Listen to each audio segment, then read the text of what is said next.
세계에서 규모가 가장 컸던 전쟁하면 많은 분들이 제2차 세계대전을 떠올리실 것 같은데요. 제2차 세계대전은 기간 대비 가장 많은 사상자를 배출했다고 할 만큼 인류 역사상 최악의 전쟁이라고 할 수 있죠. 그런데 이 끔찍했던 전쟁은 생각보다 갑작스럽게 끝나고 맙니다. 아니, 일본이 미국에서 보낸 원자폭탄 리틀보이와 팬맨의 크로스 어택을 맞고는 항복을 선언해버렸기 때문이죠. 그러다 보니 패전국인 일본은 막대한 배상금을 지급해야 할 책임을 갖게 되었고, 미국 형님의 매운맛을 제대로 경험한 일본은 열심히 배상금을 지급하게 되는데, 아니 이게 무슨 일이야? 일본이 약 80년 가까이 지난 지금까지도 배상금을 다 주지 못했다고 하네. 뭐? 아직까지도 배상금을 다 못 줬다고? 아니 그동안 일본은 뭐 한 거야? 라고 생각하고 계신 분들이 많으실 것 같습니다. 그런데 이게 좀 아이러니하게도 일본은 배상금을 주려고 계속 대화를 요청하고 있는 상황이라고 하죠. 네, 오히려 배상금을 받아야 할 곳에서 일본과 대화를 하지 않는 중이라는 겁니다. 그렇다면 과연 이곳이 도대체 어디냐? 라고 물으신다면 바로 북한! 2002년 일본은 북한에 찾아가 12조 6천억 원을 제안했지만 결국 무산되었다고 합니다. 이후 시간이 지나면 지날수록 물가가 오르고 자산 가치가 바뀌는 등 일본이 북한에 줘야 할 돈은 계속해서 증가하고 있다고 하죠. 실제로 2018년에는 일본이 줘야 할 돈이 2002년보다 2배 올랐다라는 분석이 나오기도 했거든요. 그 결과 일본이 북한에게 줘야 할 돈은 적어도 25조 원에서 많게는 100조 원까지도 된다고 합니다. 하지만 북한은 아직도 일본의 대화 요청에 반응하지 않으면서 일본이 북한에게 갚아야 하는 돈이 점점 증가하고 있다는데, 자 그럼 오늘의 1급 비밀, 이제 그만 돈 좀 받아줘! 세계대전 이후 아직도 못 갚은 일본의 빚편, 지금 바로 시작합니다. 시간을 거슬러 아직 2차 세계대전이 진행 중이던 1945년 8월 6일 미국이 발사한 원자폭탄 리틀보이가 일본을 향해 날아옵니다. 똑똑 안녕하세요. 미국에서 왔는데 여기가 일본 맞나요? 뭐야 리틀보이? 이 조그만한 게 여길 왜 왔어? 이쪽이 가? 여긴 너 같은 꼬맹이가 찾아올 곳이 아니야.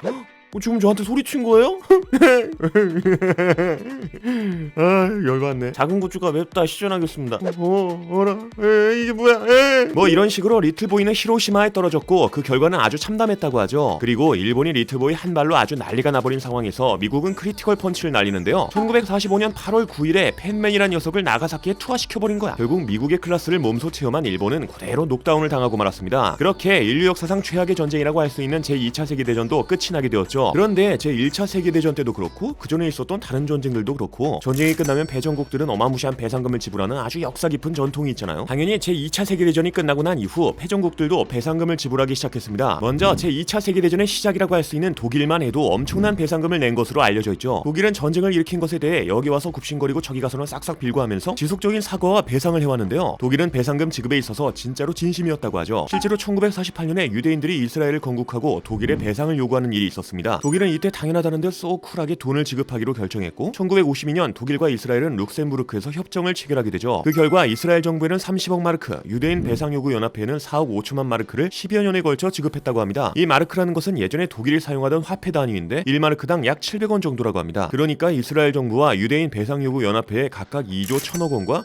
약 3,150억 원을 지급한 것이죠. 이뿐만이 아니라 독일은 폴란드, 소련, 그리스 등의 국가는 물론이고 강제 노역자들에 대한 배상도 진행했다고 하거든요. 이때 독일의 배상 주체는 정부만 책임지는 것이 아닌 독일 기업들도 적극 참여하면서 반성하는 모습을 보여주었습니다. 아니 6,500개나 되는 독일 기업이 26억 유로, 하나로 약 3조 5,200억 원의 돈을 기업, 책임, 미래재단을 통해 피해자들에게 기부했다고 하니까 이렇게 90도로 허리 굽혀가며 깍듯하게 사과하고 다닌 독일은 2007년 6월 12일 제2차 세계대전으로 인한 모든 배상을 마무리 지었다고 밝혔죠. 당시 독일의 총리였던 앙겔라 메르켈 총리는 독일이 2차 세계대전 이후 약 640억 유로, 하나로 약 86조 7천억 원을 배상금으로 지불했다고 말했습니다. 이런 식으로 독일은 60년이 넘는 기간 동안 배상금을 지불해왔죠. 그리고 독일과 함께 제2차 세계대전 패전국이라고 하면 떠오르는 곳이 바로 일본인데, 뭐라? 일본은 아직도 배상금을 다 지불하지 못했다고 하네. 그 이유는 전쟁이 끝난 이후 일본에게 배상금을 받지 않은 곳이 있기 때문입니다. 그렇다면 도대체 이곳은 어디냐? 라고 물으신다면 네, 바로 북한. 그래 아직 우리 조선민주주의 인민공화국이 배상금을 받지 못했다 이 말이야. 일본은 북한과 제2차 세계대전 이후 일본이 배상해야 할 일과 관련된 문제, 즉 대일 청구권 문제가 끝나지 않았다고 합니다. 물론 일본이 일부러 배상금을 지불하지 않은 것은 아니라고 하는데요. 뭐 이미 미국 형님에게 제대로 혼쭐난 상황에서 배상금 안 줄래? 하고 말했다가 어떤 무시무시한 일이 벌어지게 될지 알고 싶지는 않을 테니까. 실제로 일본은 종전 이후 여러 국가에 배상금을 지불해왔습니다. 1954년에는 미얀마에 2억 달러, 하나로 약 2,500억 원을 배상했고 1956년에는 필리핀과 협정을 체결해서 5억 5천만 달러, 하나로 약 6,900억 원의 배상금을 지불했다고 하죠. 또 1958년에는 인도네시아와 협정을 체결했다고 합니다. 이로 인해 인도네시아는 2억 2,308만 달러, 하나로 약 2,800억 원의 배상금을 받게 되었죠. 이렇게 일본은 미얀마와 필리핀 필리핀, 인도네시아뿐만 아니라 베트남, 타이, 라오스, 캄보디아 등 여러 나라에 배상금을 지불해왔는데요. 그리고 여기에 우리나라가 빠질 수가 없을 것 같습니다. 일본 바로 옆에서 온갖 피해를 받으며 지낸 곳이 다름 아닌 우리나라인데 배상금을 받지 못하면 말도 안 되는 이야기인 거지. 그러다 보니 당연히 우리나라도 일본에게 돈을 받기는 받았다고 하지만 여기엔 문제가 되는 부분이 있다고 하네. 아니 기존에 요구하던 금액보다 훨씬 적은 돈을 받기로 했다는 거야. 먼저 이승만 정부는 일본에게 30억 달러, 하나로 약 3조 7,800억 원의 배상금을 요구해왔다고 합니다. 일본은 앞에서 다른 국가들이랑 10억 달러 이내로 잘 해결했는데 갑자기 30억 달러를 때려버리니 엄청나게 당황스러웠다고 하죠. 결국 일본은 배상금 지급을 미루고 또 미루고 있었습니다. 하지만 박정희 정부가 들어서면서 30억 달러가 많으면 3억 달러의 합의보자라는 제안을 하게 되었고 그 결과 1965년 일본과 한일 기본조약을 체결한 뒤 3억 달러, 하나로 약 3,800억 원에 해당하는 금액을 받을 수 있게 되었죠. 그러나 이 돈을 보상금으로 받았다는 것에 대한 문제가 나오기도 했거든요. 그 이유는 불법적인 행위에 대한 금액인 배상금이 아닌 합법적인 행동으로 벌어진 피해에 대한 금액인 보상금으로 받았다고 하니까. 하지만 이 선택은 당시 우리나라의 각박한 상황을 보면 어쩔 수 없는 선택이었다는 이야기도 많습니다. 왜냐, 당시 독재라는 타이틀에서 벗어나기 위해서는 특별한 방안이 필요했고 새로운 정책을 펼치려면 자신의 지지층을 단단하게 다져야 했기 때문이었죠. 이로 인해 박정희 정부는 일본과 협상을 통해 3억 달러를 보상금으로 받게 되었던 겁니다. 그리고는 경제개발 5개년 계획을 추진해 1970년대 후반에 들어서 1인당 GDP 1,000달러 돌파, 수출 100억 달러 달성 등을 기록했죠. 이런 상황은 일명 한강의 기적으로 불림과 동시에 아쉬움을 남기면서 대일 청구권 문제가 끝나게 되었지만 북한은 일본과 배상금 문제를 쉽게 해결할 생각이 없었습니다. 실제로 북한은 아직까지도 일본과 대일 청구권 문제가 해결되지 않았죠. 일본 입장에서는 배상금 지급을 계속 끌고 가봐야 좋을 것이 없었거든요. 아니 시간이 흐르면 물가가 점점 오르게 되면서 그만큼 일본이 북한에게 물어줘야 하는 돈이 늘어나기 때문입니다. 그러다 보니 일본은 빠르게 배상금을 지급하고 싶었고 2002년 당시 일본 총리였던 고이즈미 주니치로는 직접 북한으로 찾아가서 배상에 대한 문제를 논의했다고 하죠. 이때 일본이 계산한 금액은 100억 달러, 하나로 약 12조 6천억 원이라고 하는데요. 100억 달러란 금액은 박정희 정부 시절에 우리나라가 받은 보상금 3억 달러, 장기차관 2억 달러를 2002년 당시의 자산가치와 물가 상승률 등을 고려해 적용한 금액이라고 하죠. 하지만 당시 세부적인 내용에 대한 추가 논의가 이루어지기로 했으나 중단되었고 결국 이에 대한 문제는 다시 논의가 이루어져야 하는 상황입니다. 게다가 북한은 100억 달러에 만족하지 못하고 이것보다 훨씬 많은 돈을 요구했다고 하네. 아직 북한의 배상금 지급 안 했지? 북한이 얼마나 바랄 것 같냐?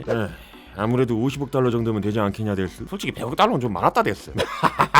50억 달러? 너무 적지 않냐 해? 내가 듣기로는 400억 달러는 받을 생각이었다 해. 아니 400억 달러가 누구지? 개 이름이냐 됐어. 그게 말이나 되는 일이냐 됐어. 이런 식으로 2003년에 중국을 방문한 도스카 시냐 일본 전 의원이 중국 공산당 대외연락부 관리에게 북한은 일본으로부터 400억 달러, 하나로 약 50조 4천억 원을 생각하고 있다는 말을 들었다는 겁니다. 그런데 이것도 2000년대 초반의 일이다 보니 이걸 또 현재 가치로 바꾸게 되면 금액이 엄청나게 증가한다고 하는데요. 2018년에 삼성증권이 당시와 2002년의 소비자 물가 구매력을 따져서 가치를 환산해 보았을 때 아니 이게 무슨 일이야? 16년 만에 가치가 2배로 올라버렸네? 그러니까 2018년 기준으로 일본이 북한에게 물어줄 배상금만 적어도 25조 원에서 최대 100조 원까지 늘어났단 거지. 그러나 이것도 2018년, 즉 5년이나 지난 일이다 보니 지금은 그때보다 훨씬 더 큰 금액까지 늘어났을 거라고 하죠. 물론 일본이 100조 원이나 되는 배상금을 지불할 거라고 보기는 어렵습니다. 2023년 일본 정부의 예산이 약 8,750억 달러, 하나로 약 1,100조 원인데 100조 원은 정부 예산의 9%에 해당하는 어마무시한 금액이기 때문입니다. 그런 큰 돈을 내어주기 어려운 일본은 어떻게든 적은 배상금을 물어내려고 할 거고 이에 반면 북한은 일본으로부터 최대한 많은 돈을 뜯어내기 위해 노력할 것으로 보이죠. 아니 100조 원이란 돈은 감이 안 잡힐 정도로 어마어마하게 큰 돈이잖아요. 이 말은 즉 북한을 송두리째 바꿔버릴 수도 있는 돈이란 건데 우리가 지켜봤던 북한은 아무리 돈이 없어서 사람들이 굶어 죽어도 핵무기와 미사일 같은 군사 비용에 가장 많은 돈을 쏟아붓고 있는 곳입니다. 아니 2022년에만 미사일을 쏴대면서 2,600억 원이란 돈을 썼다는 것이 바로 북한이니까. 이렇게 북한은 가난에 시달려도 오히려 군사력을 과시하면서 체제를 유지하고 있죠. 그런데 100조 원이란 돈이 생긴다? 배고픈 국민들 싹 다 배부르게 먹이고 하고 싶은 거 다 할 수 있는 돈이야. 거의 400년 가까이 미사일을 쏠 수 있는 돈이라고 하니까 뭐 말 다 했지. 결국 북한에게 일본의 배상금은 진짜 중요한 문제인 겁니다. 그러다 보니 한편에서는 북한이 일본과 배상금 협상에서 좀 더 유리한 위치에 서기 위해 일본을 무시하고 있는 것 같다는 주장도 나왔죠. 실제로 북한은 일본이 끈질기게 들러붙어도 별 반응을 보이지 않고 있다고 하는데요. 일본의 기시다 총리는 북일 정상회담 의지를 보여주는 발언을 여러 차례 하고 있습니다. 2023년 1월 23일에 있던 국회 연설에서도 불행한 과거를 청산하고 북일 국교 정상화의 실현을 목표로 하고 있다라고 말하면서 북일 정상회담 의지를 밝힌 적이 있었죠. 하지만 아직 북한은 이에 대한 반응을 보이고 있지 않는 상황입니다.